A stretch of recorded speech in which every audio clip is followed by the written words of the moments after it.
Before the desert winds carried the name of Umar ibn al-Khattab beyond the valleys of Mecca, I was known for my strength, my pride, and the fire that burned in my chest.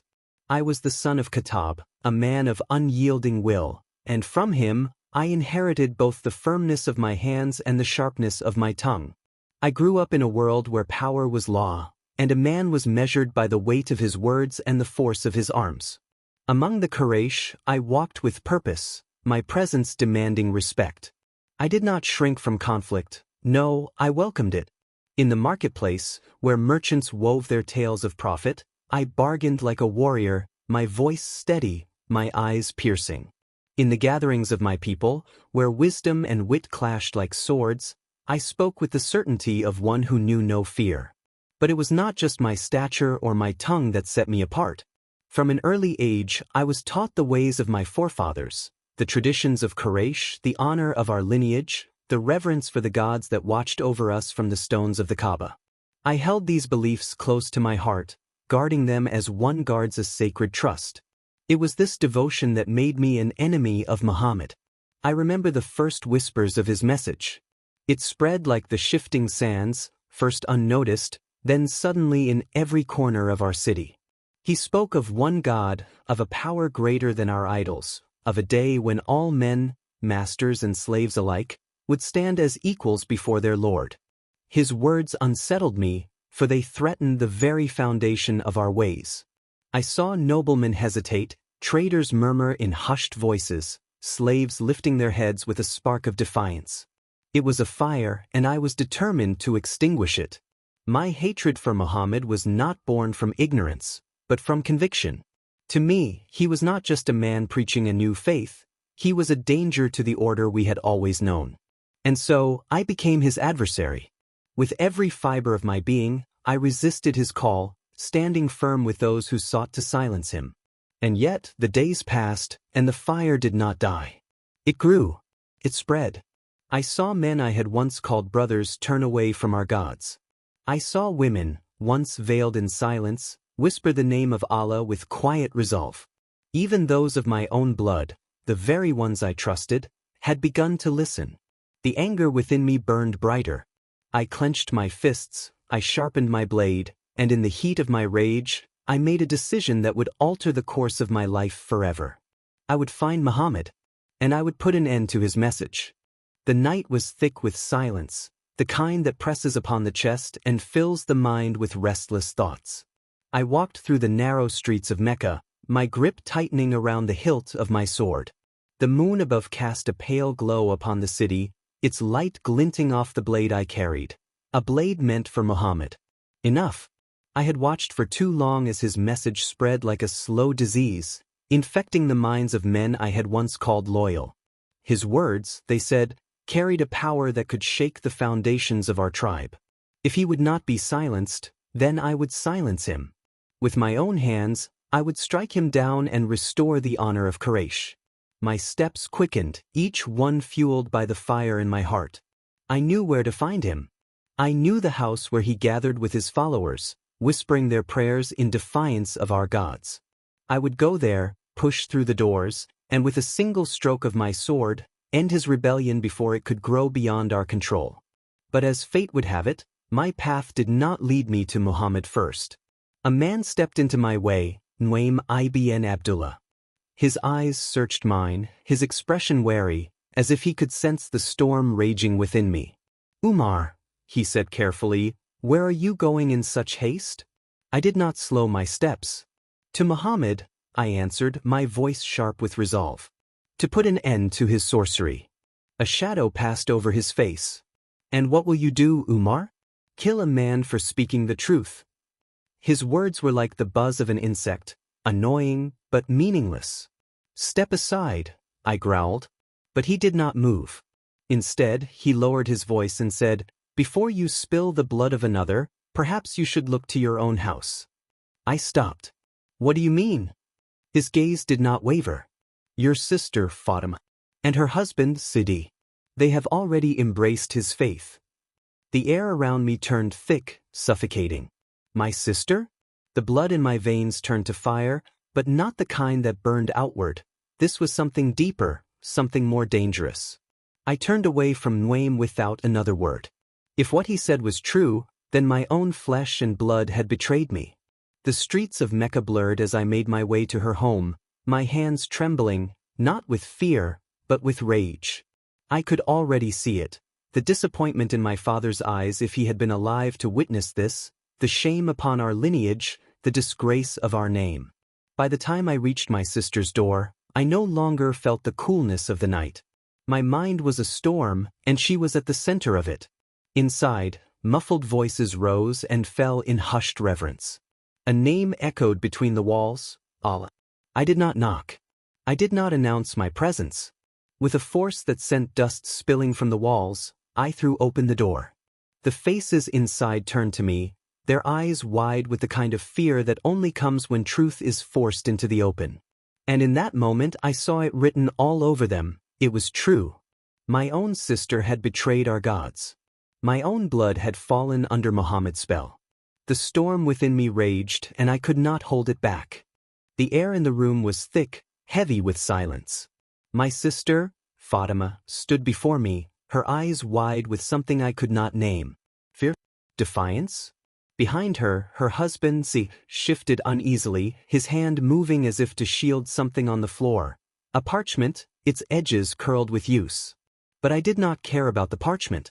I did not care about the walls that enclosed us, or the lamp flickering in the dim light. I cared only about the betrayal that sat between us. You, I spat, my voice raw with disbelief. You follow him? Fatima did not answer at first, and her silence burned more than words ever could. You, I repeated, stepping closer. My own blood, turning away from the gods of our fathers? You have given your loyalty to Muhammad's madness. Still, she did not speak. But there was something in her eyes, something unshaken, something that did not flinch even in the face of my fury. I turned to Sa'idi. And you? My voice was steel. Is this your doing? His jaw tensed, but before he could answer, Fatima stepped forward. She placed herself between us, small but unyielding. It is not his doing, she said. It is my choice. Her choice. A fire erupted in my chest, fierce and uncontrollable. This was not just a man's trickery upon his followers. This was not some mere deception whispered into the ears of the weak. My own sister had chosen this. I clenched my fists, my body trembling. You would defy our gods? Our people? You would disgrace our father's name for this man's lies. Still, she stood firm. He does not lie. Her words struck me harder than any blade. Before I even realized it, my anger exploded. And then, the room was filled with silence once more. A silence heavier than before. I saw her stumble back, a sharp breath escaping her lips, her hand rising to her face. A thin stream of red traced the curve of her cheek, but it was not the sight of it that made my breath catch. It was the way she looked at me. Not with hatred. Not with fear. With something far worse. Pity. The fire within me did not burn as fiercely now. My chest heaved, my hands still clenched at my sides, but the rage had begun to dim, like embers struggling against the wind. She turned away, her steps steady as she knelt and reached for the parchment her husband had been protecting. She held it carefully, her fingers trembling only slightly as she wiped the blood from her cheek. You are angry, she said, her voice softer now. But only because you do not know what you reject. I did not answer. She looked down at the parchment, then back at me. Leave your sword, Umar. If you have strength, let it be in your heart instead of your hands. Listen before you judge. I should have refused. I should have turned my back, stormed from the house, and left them to their foolishness. But something in her voice, in the steadiness of her hands as she held that parchment, made me pause. Slowly, hesitantly, she unfolded it and began to read. And the words that filled the air, they were unlike anything I had ever heard. The words hung in the air, heavy yet gentle, powerful yet soothing. We have not sent down the Quran to you to cause you distress, but only as a reminder for those who fear Allah. He is the most gracious, established above the throne. To him belongs whatever is in the heavens and whatever is in the earth and whatever is between them and whatever is under the soil. My breath slowed. My grip loosened. I had prepared myself for words of deception, yet what I heard was nothing like the poetry of our storytellers, nor the ramblings of the soothsayers I had known. These words carried something else, a weight, a force, a truth that pressed against the walls of my heart. Fatima's voice was steady as she recited, each verse striking me like waves against a shore. And if you speak aloud, then indeed, he knows the secret and what is even more hidden. Allah, there is no deity except him. To him belong the most beautiful names. I swallowed, but my throat was dry.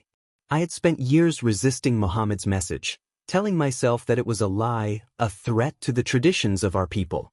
I had cursed his followers, sworn to destroy their faith, and yet, was this the voice of deception? These words, they were unlike anything I had ever heard in my life. They did not plead, they did not beg, they did not deceive. They declared. Fatima finished reading and gently set the parchment down. She looked up at me, waiting, not with fear, but with patience, as if she knew that something within me had already begun to shift. I let out a slow breath. "Give me that parchment," I said, my voice hoarse. She hesitated. "You are not pure, Umar. You must cleanse yourself before you touch the words of Allah." Her response sent a chill through me. There was no arrogance in her tone, no defiance, only a quiet reverence for what she held in her hands. I had spent my life honoring the traditions of my forefathers, obeying the laws of Quraysh. And yet, in this moment, I followed my sister's command without hesitation. I stepped away, washing my hands, my face, the heat of anger fading into something else, something I could not yet name. When I returned, she placed the parchment in my hands, and for the first time, I allowed myself to truly see it. Slowly, carefully, I traced the words with my eyes, reading them for myself. And as I read, the storm in my heart began to break. This was not the work of a man. This was not the trickery of a poet. It was something greater. The truth I had spent so long resisting had been before me all along. And I had been blind. I raised my gaze to Fatima, my hands trembling slightly as I set the parchment down. "Where is Muhammad?" I asked. A flicker of something passed through her eyes, hope, disbelief, relief. "Where is he?" I repeated more firmly this time. "I must see him." Sidi and Fatima exchanged glances, as if silently confirming whether they could trust what they saw in me. Then at last my sister spoke. "He is in the house of Arkham," she said. I nodded, rising to my feet. My hands were steady now. My mind was clear. I had set out that night with a sword in my hand and murder in my heart. Now I would go to Muhammad with something else entirely. And I did not yet know what awaited me on the other side of that door. The streets of Mecca stretched before me, silent and empty beneath the watchful eyes of the stars. My steps were firm, my heart a battlefield of questions and echoes of words that refused to leave me. To him belongs whatever is in the heavens and whatever is in the earth. I had spent my life believing I was strong, unshakable, unyielding. Yet now, for the first time, I felt the weight of something greater than myself pressing upon me. The house of Al-Arkham stood ahead, a quiet sanctuary in the darkness. I had walked these streets many times, yet never had my path led me here in peace. Tonight, however, I did not come as an enemy. I came seeking answers. As I approached, hushed voices murmured within. The door stood closed, guarded by those who had once feared me. And they had reason to. How many times had I spoken against them? How many of their kin had suffered under my hand? I knocked. The pause. Then hurried whispers. The sound of shuffling feet. Finally, the door creaked open just enough for a cautious eye to peer through the gap. The eye widened in shock. "Umar." The voice trembled with uncertainty. "Let me in." The door did not move. The voices inside grew urgent. I caught the name of Hamza, the warrior lion of Muhammad's followers. Someone whispered a warning. Another voice, one filled with quiet authority, spoke at last. "Let him enter." The door opened fully. I stepped inside. Eyes fixed on me, wary and untrusting. I saw men I had once considered weak, now standing together with a quiet strength that unsettled me more than the sharpest of blades. And then, there he was. Muhammad. He sat before me, his presence neither grand nor imposing, yet carrying a weight that filled the space around him. His gaze met mine, steady and calm, like a man who feared nothing of this world. For a moment, silence. Then he spoke. "What brings you here, son of Khattab?"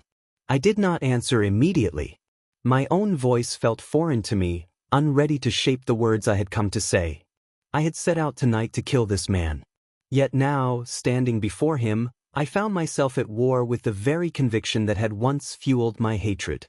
The words I had heard in my sister's house still rang in my ears.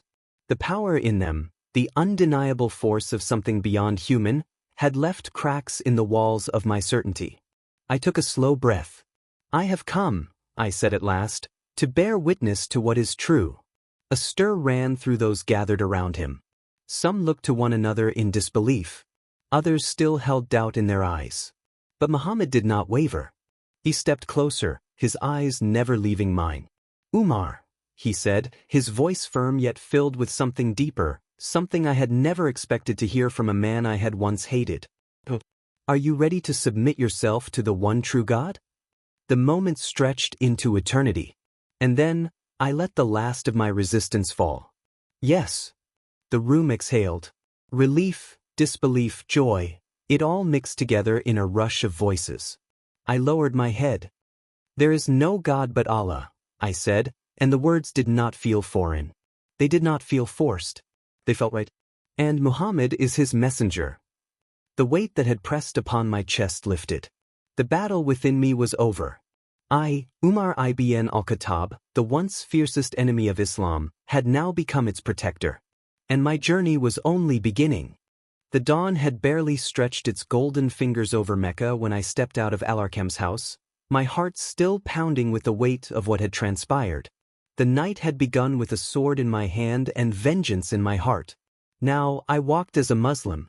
I did not creep through the streets like a man ashamed of his choice. I did not slip into the shadows, fearing what Quraysh would say of me. I was Umar ibn al-Khattab, and I had never been afraid. The whispers had already begun before I reached the Kaaba. I could feel the stares on my back, disbelieving, uncertain, watching as I strode forward with a purpose that could not be mistaken. I would not hide my faith. I would proclaim it where all could hear. And so, in the full light of day, I stood before the Kaaba, lifted my voice, and declared, "There is no God but Allah, and Muhammad is his messenger." The marketplace seemed to freeze. Heads turned. Eyes widened. A moment of stunned silence hung in the air before it shattered into a storm of voices. "Umar? Have you heard? Umar has become one of them." Disbelief. Anger. Panic. It all rippled through the crowd like a stone cast into still water. Quraysh had feared that Muhammad's message would spread, but none of them had foreseen this, that one of their strongest warriors, one of their fiercest opponents, would now stand beside him. The first blow came swiftly. A hand struck my face, hard enough to jolt my head to the side. Another followed. Then a fist crashed into my ribs, and suddenly, the crowd surged forward, their rage spilling over. I did not flinch. I did not step back. I fought. If they wanted to silence me, they would have to strike me down where I stood. Blow after blow rained down, fists, feet, curses, but I held firm. I struck back, sending men sprawling, and when one fell, another took his place. My blood stained the ground, but my voice did not falter. "There is no God but Allah." The fight seemed endless, a storm of bodies crashing against me. And then, through the haze of battle, I heard a roar, one that matched my own in power. The uncle of Muhammad, the warrior lion himself, charged into the fray. His presence was like thunder, scattering the cowards who had dared to attack one of their own. "You dare to lay hands on Umar?" he bellowed, striking down those who still lingered. "Face us if you have the strength." No one did. One by one, they backed away, their fury turning to wariness. They had struck me with everything they had, yet still I stood. And now, beside me, Another lion had joined the ranks of Muhammad. Bruised and bleeding, I laughed, a deep, raw sound from within my chest. I had feared nothing before. I would fear nothing now. I turned to Hamza, wiping the blood from my brow. From this day forward, I swore, we will not worship in secret. We will pray in the open, and no man shall stand in our way. He grinned, the fire of battle still burning in his eyes. Then let us pray, Umar. Side by side, we walked to the Kaaba. For the first time, the Muslims prayed before the eyes of Quraysh, unafraid, unbroken. And I, once their greatest enemy, had become their shield. This was only the beginning. I would not only stand for Islam, I would fight for it. I would defend it with every breath, every ounce of strength. And one day, my name would not only be feared, that it would be honored. The days after my public declaration were filled with fire. Mecca roared like a wounded beast, its streets thick with whispers, its people torn between disbelief and fury. How could Umar, the man who had once sworn to destroy Muhammad, now stand beside him? Quraysh did not take this betrayal lightly. They did not wait long before they struck back. The weak among us, those without powerful tribes to protect them, suffered first. I saw them dragged through the streets, their backs torn by whips, their voices hoarse from cries that went unheard by the hearts of their tormentors. Families were torn apart. Men and women were thrown into the burning heat of the desert, left to the mercy of the sun. And yet they did not turn back. The more they suffered, the stronger their faith became. And the more I witnessed it, the deeper my own faith burned. I had never been a man to wait for trouble to find me. If Quraysh wished to break us, then let them try. I would not cower in a house, whispering prayers behind locked doors. So I went to them. One morning, I walked straight into the heart of Mecca's leaders, men I had once stood beside, warriors and chiefs who had once called me their own. I let my voice ring clear in their assembly. I swear by Allah, I said, my eyes sweeping over their faces, if even one hair is touched on Muhammad's head, I will cut down 10 of you in return. Silence followed my words, thick and suffocating. Some of them clenched their fists, their faces twisting in fury. Others looked away, unable to meet my gaze. They had known me as a man of war. They had fought beside me, seen the strength of my sword. And now they knew this was no empty threat. But even my strength had limits. The persecution did not stop. If anything, it grew worse. Quraysh was losing its grip, and when a beast is cornered, it fights with desperation. Then came the moment that changed everything. The Prophet, peace and blessings be upon him, gathered us one evening. His face was grave, his voice steady as he spoke. You must leave, he said. Go to Abyssinia. There, a just king will give you shelter. The words sent a murmur through the room. Leave Mecca? Leave our homes, our families, the streets we had walked since childhood? But deep inside, we knew. We could not stay. The weakest among us left first, slipping away under the cover of darkness, seeking safety across the sea. I watched them go with a fire burning in my chest.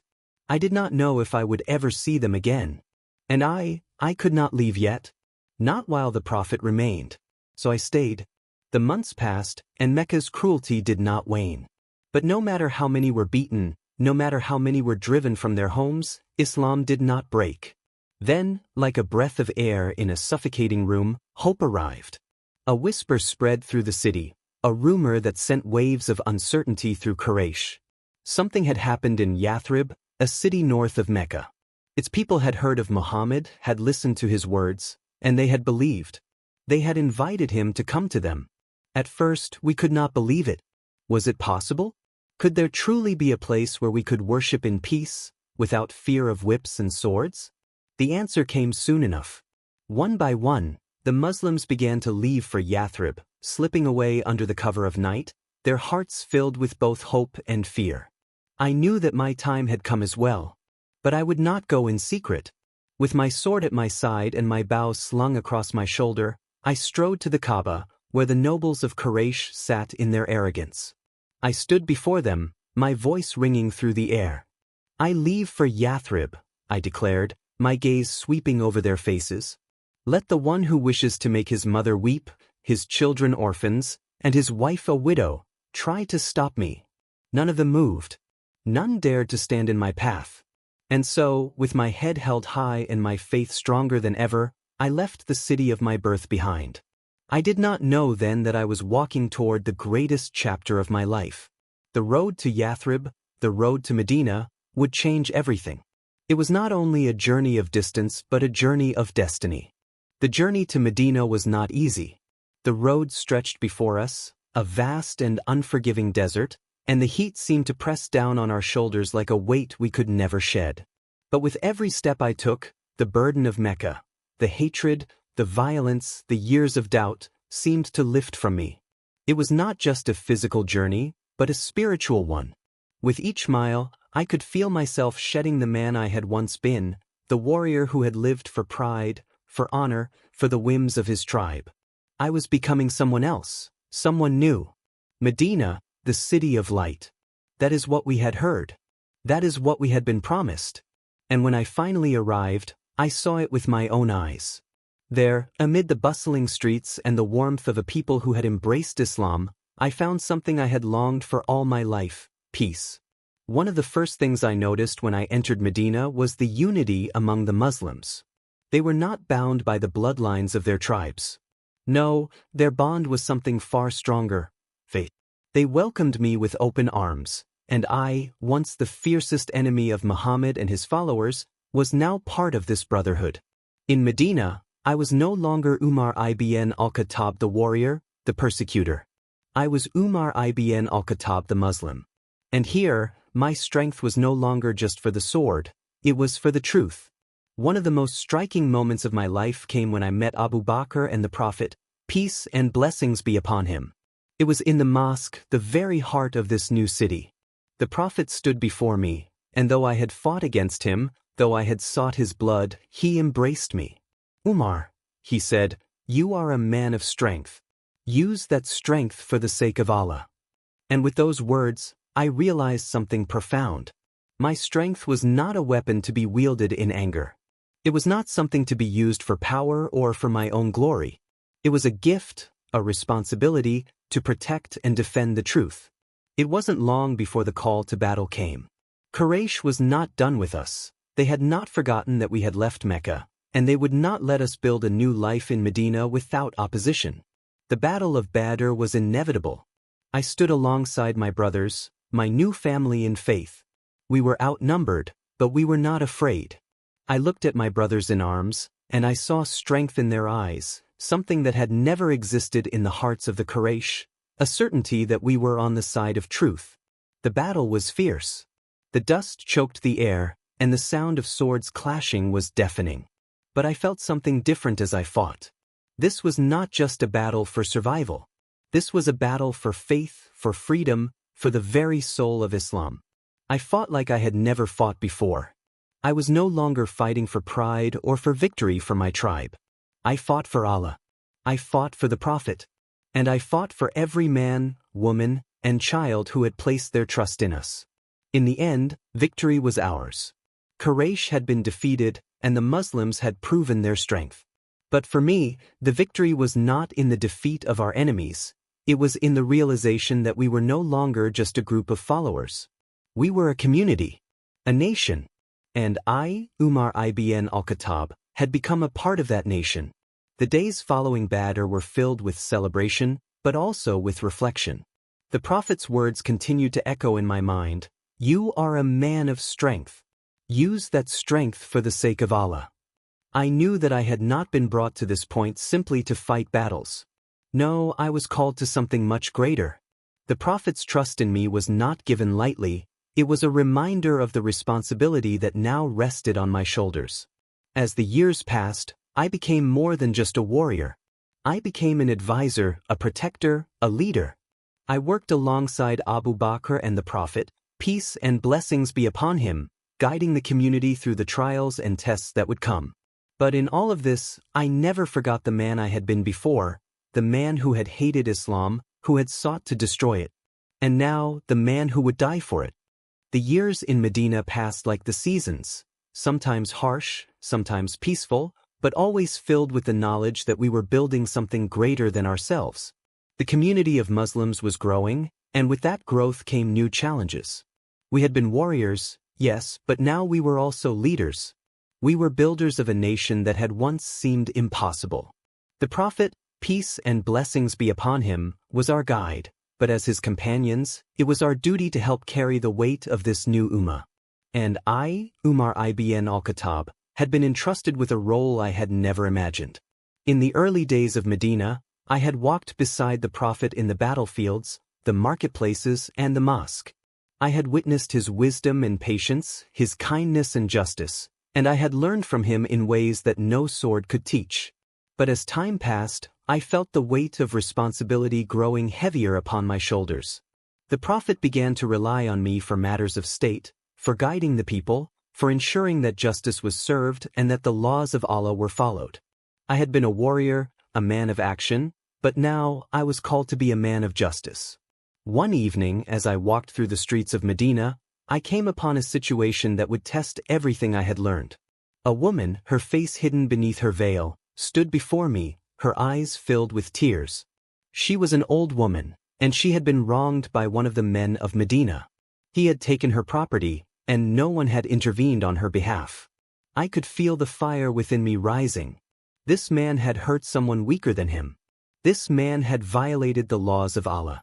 Without a second thought, I went to him, calling him to account for his actions. He tried to justify himself, but his words fell on deaf ears. The woman's plea for justice had been ignored for too long, and now I would not allow it. I called the people together, and before them all, I spoke with the authority of the Prophet's teachings. The laws of Allah are clear, I said, my voice unwavering. No one is above them, not even you. I ordered the man to return what he had taken, and when he refused, I had him punished according to the law. The crowd watched in silence as I carried out the judgment, and in that moment, I realized that my strength was not just for the battlefield.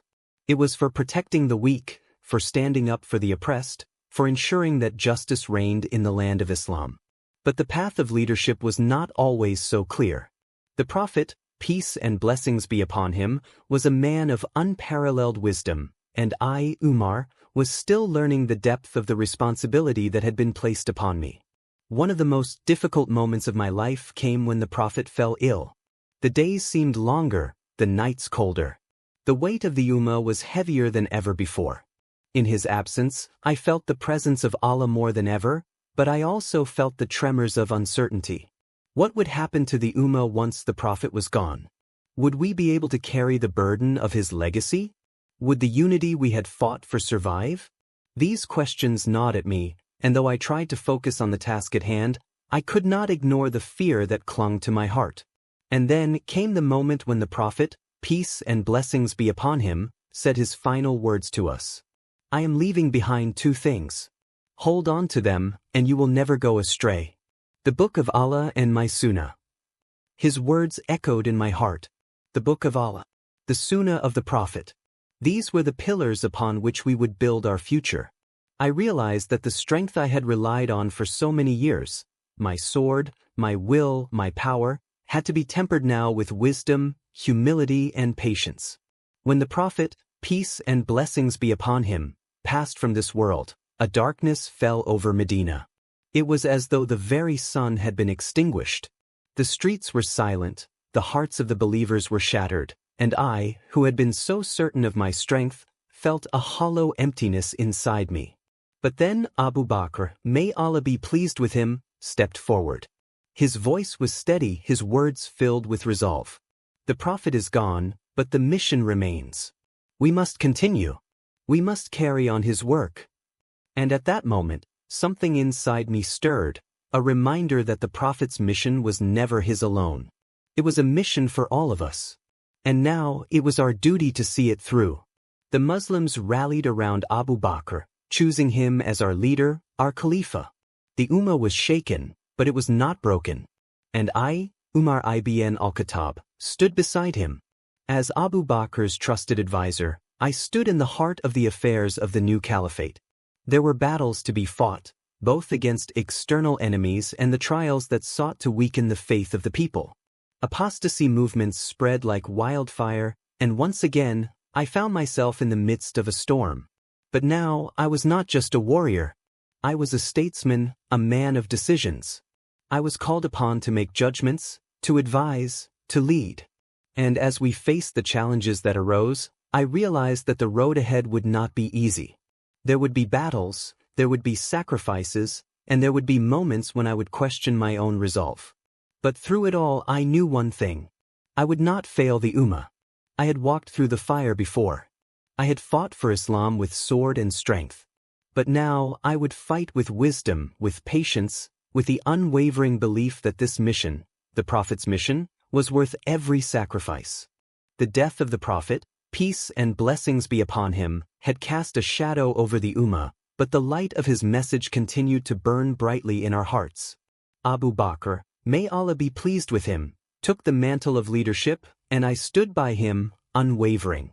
Together, we faced the challenges of a new era, one that would test the strength of the believers and the foundations of the nascent Muslim state.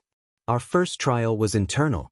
Many tribes, once united under the banner of Islam, turned their backs on the faith after the death of the Prophet. The apostasy movement spread across the Arabian Peninsula like wildfire. It was as though the very foundations of the Ummah were shaking. But Abu Bakr did not hesitate. He knew what had to be done. He gathered the companions, and we set out to confront the renegade tribes. We had no choice. Islam would not be denied. The Ridda Wars.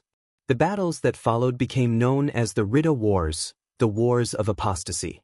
These were not mere skirmishes, they were a battle for the survival of Islam itself. The tribes that had once accepted Islam were now rejecting it, claiming that their allegiance to the Prophet had been personal and not to the faith itself. To them, Islam died with the Prophet. But to us, Islam was eternal. Abu Bakr gave the command, and I led the charge. We fought against those who sought to divide us, who sought to tear apart the unity the Prophet had so carefully built. The blood of the martyrs was shed once again, and with each victory, the faith of the people grew stronger. I recall one battle, an intense clash in the desert, where the heat was unbearable and the sand burned beneath our feet. I rode alongside Khalid ibn al-Walid, the sword of Allah, and together we led the charge. The enemy was fierce, their resolve strong, but we were stronger. The power of faith flowed through us, and in the end, we emerged victorious. The apostates were defeated, and the Arabian Peninsula was brought back under the banner of Islam. The Ridda Wars were not just a physical battle, they were a test of our spirit. We, the Muslims, had to prove that we were not just followers of a man, but followers of the truth that would live on long after the Prophet's passing. The conquest of Persia and Byzantium. With the internal threat quelled, our gaze turned outward. The world beyond Arabia was vast, and two great empires stood as giants before us, the Persian Empire and the Byzantine Empire. These empires had long oppressed and ruled over vast territories, but now they would face a new power, a power fueled by the strength of faith. The Prophet, peace and blessings be upon him, had foretold that we would conquer the lands of the Persians and the Romans, and so we set out to fulfill that prophecy. The first major confrontation came at the Battle of Yarmouk against the Byzantine forces. The armies were vast, their ranks seemingly endless. But we were not afraid. We were united by our belief in Allah, and that was the greatest weapon we had. I recall the heat of the battle, the sound of swords clashing, the cries of warriors, the dust that rose from the earth. And through it all, I stood at the front, leading the charge, my heart filled with resolve. This was not just a battle for land. It was a battle for the truth. We fought like lions, and by Allah's grace, we triumphed. The Byzantine forces were routed, and the road was opened for us to march forward into the lands of the Romans. Our victory at Yarmouk was not just a military success, it was a statement to the world that the power of Islam could not be stopped. Shortly after, we turned our sights on Persia. The Persian Empire, once a mighty force, now stood on the brink of collapse. Under the leadership of Abu Bakr and later myself, we marched into Persia, and one by one, its cities fell to us. We were not conquerors in the traditional sense. We did not come to plunder, to enslave, or to destroy. We came to spread the message of Islam, to bring justice and peace where there had once been tyranny and oppression. I remember the fall of Ctesiphon, the great capital of Persia. It was a moment of great triumph for us, but also a moment of reflection. We had entered the heart of one of the world's greatest empires, and yet we were not seeking empire. We were seeking truth. We were seeking the light of Allah. The role of Umar in the expansion. As the second Caliph, I knew the weight of leadership was now mine to bear. The victories we had won were not just due to the brilliance of our military strategy or the strength of our swords. They were the result of the faith of the people. I took it upon myself to ensure that the newly conquered lands were ruled with justice, that the principles of Islam were upheld. I appointed governors, each of them men of integrity, and I made sure that no one, whether Muslim or non-Muslim, was oppressed. I established a system of taxation that was fair, and I ensured that the spoils of war were distributed among the people according to the laws of Islam. Under my leadership, the caliphate expanded to encompass vast regions: Persia, Syria, Egypt, and beyond. But with this expansion came new challenges. The larger the empire grew, the harder it became to maintain unity. The demands of leadership grew heavier, and I felt the burden on my shoulders with each passing day. The first signs of change. As we conquered more lands, I saw the first signs of what would become the greatest challenge of my life: the temptation of power. I, Umar ibn al-Khattab, had once been a man who sought to destroy Islam. Now I was the leader of a vast empire, and I could see how easy it was to fall into the same traps of pride, greed, and corruption that had plagued the empires we had defeated. The wealth of the empire flowed into Medina, and with it came the allure of luxury and excess. But I, Umar, had learned the hard way that power must be tempered with humility. I made it a point to live simply, to keep my life free from the trappings of wealth and luxury. I knew that my responsibility was not to accumulate power, but to serve the people, to ensure that the principles of Islam were upheld. And so, as I led the caliphate through these early years of expansion, I carried the lessons of the past with me, ever mindful of the dangers of arrogance and pride. The light of Islam, the mission of the Prophet, peace and blessings be upon him, would not be dimmed by the temptations of power. As the caliphate expanded, so too did the complexities of leadership. The vast lands we had conquered stretched from the sands of Arabia to the fertile banks of the Tigris and Euphrates, from the Mediterranean shores to the great Nile River. The responsibility that came with ruling such an empire weighed heavily upon me, but I never allowed the power to define me. I had been a man who sought pride, and now I sought humility. Yet, with this growth came challenges that tested my faith, my resolve, and my very understanding of leadership. The vastness of the caliphate meant that communication was slow, decisions took time, and sometimes the struggles of distant lands felt distant from the heart of Medina. But the people were my family, and I would not, allow them to suffer in silence.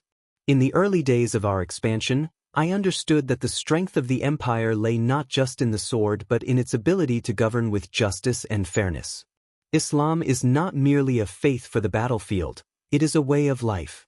And so, I sought to establish systems of governance that would reflect the core principles of justice, equality, and accountability. I appointed governors to rule over the newly conquered territories, but I did not place them there lightly. Each man I chose had to be worthy of the trust one placed in him. The weight of justice was no small thing, and I would not allow corruption or oppression to creep into the administration of the caliphate. One of the key reforms I introduced was the establishment of a legal system. The laws of Islam had to be the foundation of every ruling, every decision, and every action. To ensure that justice was served equally to all, I appointed judges who were learned in the Quran and the Sunnah, men who were known for their integrity and wisdom. But there was one thing I would not tolerate: injustice. If any governor, judge, or official was found guilty of wrongdoing, I would hold them accountable, no matter their position or rank. No one was above the law. In addition to legal reforms, I implemented a system of welfare for the poor. It pained me to see people struggling while we, as Muslims, lived in prosperity. So, I established a public treasury, Bait al-Mal, to collect taxes and ensure that the needy were taken care of. No one should go hungry in a state built upon the principles of Islam. These reforms, though difficult at times, were necessary to ensure that the caliphate was a just and righteous place, one that could stand the test of time. As the years passed and the empire grew, I began to notice something unsettling. The power that had once been so distant to me, the power of the caliphate, was slowly starting to change me. I had been a simple man, a warrior with a heart full of fire for justice. But now I was the leader of an empire, and with that came the temptations of power. I saw the wealth of the empire flowing into Medina, and with it came the comforts of luxury, something I had never known. The cities we had conquered were rich with resources, with spoils of war, and the people were beginning to enjoy the fruits of our victories. But I was wary. Power could corrupt. I made it my personal mission to live humbly, to set an example for my people. I wore simple clothes, ate modestly, and kept my life free from the indulgences that tempted so many. I lived as I had lived before, the Umar who had once sought to destroy Islam, now the Umar who sought to serve it with humility. But despite my efforts to remain grounded, I saw the temptations creeping in. There were whispers among the people, whispers of grandeur and expansion, of the glory that came with ruling over such vast lands. Some of my closest companions began to seek higher positions, greater wealth, and more influence. And I, Umar, knew that I had to be vigilant. The greater the power, the greater the temptation. The greatest trial I would face in these years of leadership came not from the battlefield, but from an unexpected source, a plague. The plague of Amwas struck during the reign of the second Caliph, and it took the lives of many of the greatest companions of the Prophet, peace and blessings be upon him. I remember when the news reached me. The plague had spread rapidly throughout the Levant, and cities like Damascus and Jerusalem were hit hardest. The streets were filled with mourning, and the air was thick with grief. Many of our best men, including some of my closest companions, were lost to the disease. In the midst of this crisis, I felt the weight of leadership more than ever. What could I do? How could I protect the people, guide them, when something as uncontrollable as disease threatened everything we had built? I issued a decree to contain the plague. No one was to enter or leave the affected areas. It was a painful decision, but it was necessary for the safety of the greater community. I also directed that the sick be cared for and the families of those lost be given financial support from the public treasury. In my heart, I felt a deep sorrow. These were not just soldiers or citizens. These were the beloved companions of the Prophet. May Allah be pleased with them, and their loss was felt throughout the Ummah. But through it all, I tried to remain strong. I prayed for the strength to guide my people through this trial, and I took solace in the words of the Prophet. If a servant of Allah is afflicted with hardship and bears it patiently, Allah will reward him with paradise. In the final years of my caliphate, as the empire flourished and the burdens of leadership grew heavier, I began to hear whispers, the whispers of the devil. I had always been wary of pride, of arrogance, and of the corrupting nature of power.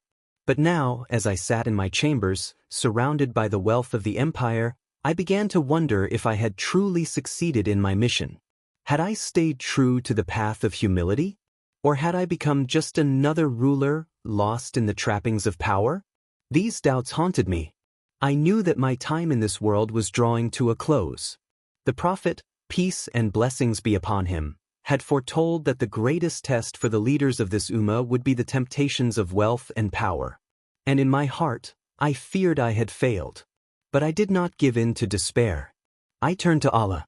I sought His forgiveness, and I prayed that He would guide me through my final days with wisdom and patience. As I made my way through the streets of Medina one fateful day, a shadow fell across my path. I felt a sudden pain in my side, and when I looked down, I saw the blood staining my tunic. A man, a Persian slave, had struck me with a dagger. The wound was grave, and I knew that my time was near. I was carried to my home, and as I lay there, I knew that my journey was coming to an end. I had lived through battles, conquests, and trials, but now I would face my final test. And in those final moments, I whispered my last prayer. O Allah, if I have done good, accept it. And if I have done wrong, forgive me. As I lay there, wounded and close to death, the weight of my life's journey pressed upon me. I thought back to the days before Islam, when I was a man full of pride, arrogance, and disbelief. How far I had come since then. From a man who once sought to destroy Islam to a caliph who had helped establish its rule across vast lands. My heart was heavy with the thought of how little time I had to fulfill my duty, but I also felt a deep sense of peace, for I knew that the journey was not in vain. The people of Medina had gathered around me, their faces filled with sorrow. I could hear their voices, but I knew that my time was near. The Prophet, peace and blessings be upon him, had once said, "The most beloved of deeds to Allah are those that are done consistently, even if they are small." I had strived to live each day with sincerity, to ensure that my actions were aligned with the will of Allah, and I hoped that my efforts would be accepted by Him. As I lay in my final days, my thoughts turned to the future of the Ummah. The question of succession weighed heavily on my heart. The caliphate had grown large, and the challenges of leadership would only become more complicated in the years to come. Who would lead the Muslims after me? I knew that this was a responsibility far greater than any military conquest, any battle won, or any land conquered. The survival and unity of the Ummah depended on choosing the right successor, a man who would continue the work of justice, who would lead with wisdom and humility. I called my companions to my side, and in my final moments, I entrusted them with this monumental decision. I did not choose a successor myself, but I appointed a committee of 6 men, each of whom had been a close companion of the Prophet. Among them were Uthman, Ali, Talha, Zubair, Abd al-Rahman ibn Awf, and Sa'd ibn Abi Waqqas. I trusted that these men would choose wisely, for the future of the Ummah rested on their shoulders. In those final moments, I thought of the Prophet, peace and blessings be upon him, and how he had always guided us toward humility and faith. I remembered his words, his teachings, and how they had shaped every decision I had made as Caliph. As I lay there, I prayed for his intercession and for Allah's mercy. I knew that my journey was not just about the conquests or the victories. It was about the countless lives we had touched, the injustices we had corrected, and the guidance we had given to others. The legacy of Islam, the message of truth, would continue to spread far beyond my death. The world would never forget the reign of Umar ibn al-Khattab, not because of the lands we conquered or the wealth we accumulated, but because of the justice and fairness we brought to the people. I had ruled with the principles of Islam, and in my heart, I knew that was enough. As I closed my eyes for the last time, I whispered a prayer to Allah, asking for His forgiveness, for the strength to face the end, and for the peace of the believers to prevail long after I was gone. After my death, the caliphate continued to grow under the leadership of Uthman ibn Affan, my chosen successor. The legacy of Umar was not just in the political victories or the territorial expansion, but in the foundations of justice and governance that we had laid. The system of the caliphate, the administrative reforms, the welfare programs, all of these continued to shape the way Islam was practiced and governed. The conquest of Persia and the Byzantine territories, the welfare programs, the codification of Islamic law, these are just a few of the many ways my leadership impacted the Ummah.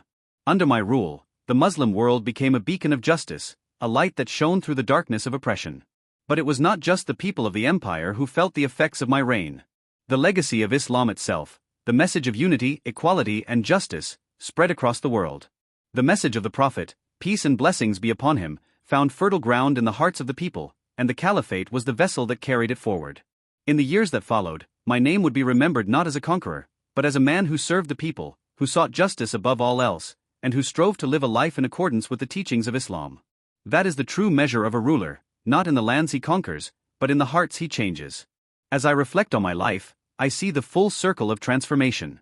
From a man who opposed Islam with all his might to a leader who worked tirelessly to spread it to every corner of the earth. I had been a vessel for a higher purpose, and in the end, I knew I had fulfilled my role. The people of Medina, the companions of the Prophet, my family and my friends, they were all part of this journey, and I could not have done it alone. It was their unwavering faith, their dedication, and their sacrifice that allowed us to achieve what we did. I had only played my part, and for that, I am eternally grateful to Allah. And now, as I stand before my Lord, I pray that the deeds I have done, the struggles, the battles, the reforms, the moments of leadership and humility, will be accepted by Him. I hope that my actions will be a source of light for those who come after me, and that the example I set will continue to inspire generations to come. May Allah bless the Ummah, may He grant us justice, and may He guide us toward the path of righteousness. And so, my journey ends. But the journey of the Ummah continues.